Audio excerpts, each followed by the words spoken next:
Lecture de la 3e lettre de Saint Jean.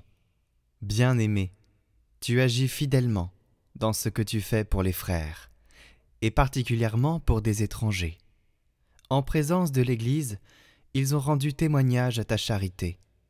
Tu feras bien de faciliter leur voyage d'une manière digne de Dieu, car c'est pour son nom qu'ils se sont mis en route sans rien recevoir des païens.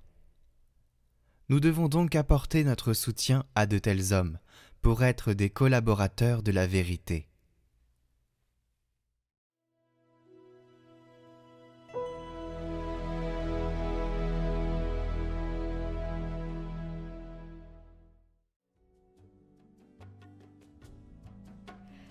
Heureux qui craint le Seigneur, heureux qui craint le Seigneur, qui aime entièrement sa volonté.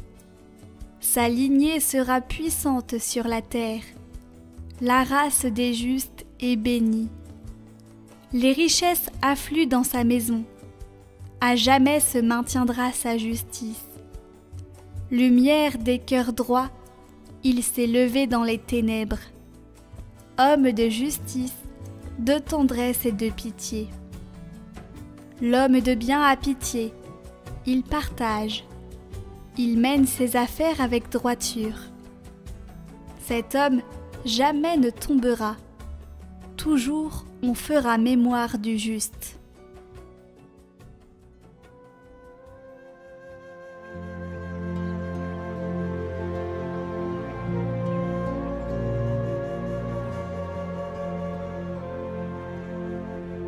Évangile de Jésus-Christ selon saint Luc.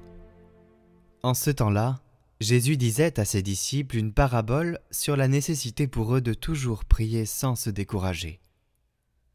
Il y avait dans une ville un juge qui ne craignait pas Dieu et ne respectait pas les hommes. Dans cette même ville, il y avait une veuve qui venait lui demander « Rends-moi justice contre mon adversaire ». Longtemps, il refusa.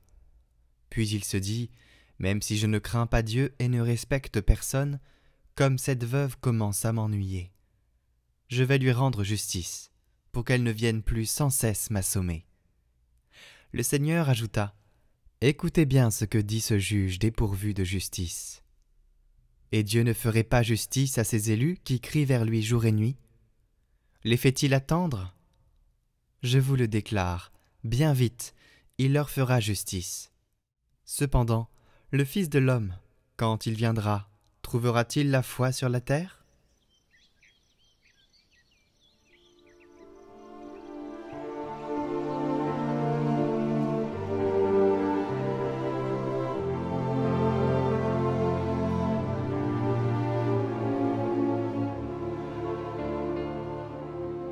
Nous éprouvons tous des moments de lassitude ou de découragement, en particulier quand notre prière semble inefficace.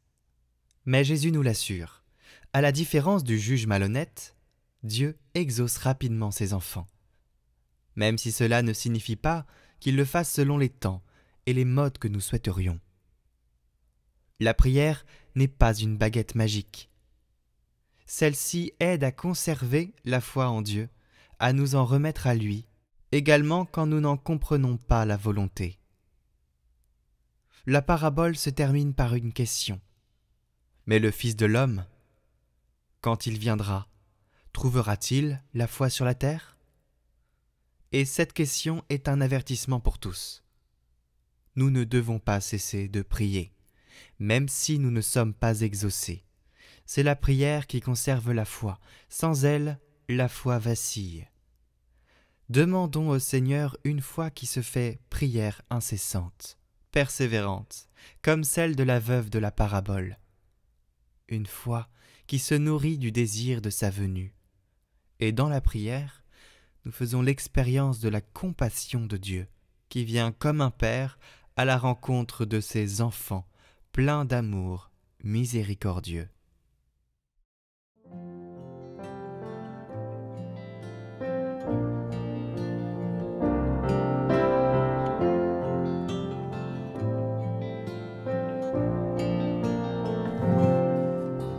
Jésus mon sauveur, Jésus mon roi, ma prière qui monte vers toi. Ô Seigneur, entends mon chant.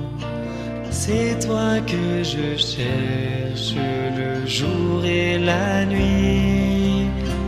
Réponds-moi, sauve-moi, inscris en moi tes paroles de vie.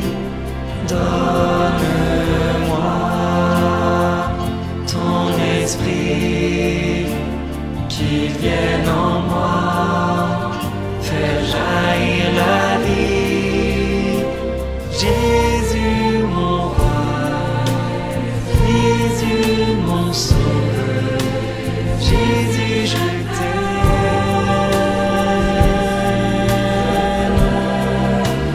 Jésus mon roi, Jésus mon sauveur, Jésus je t'aime.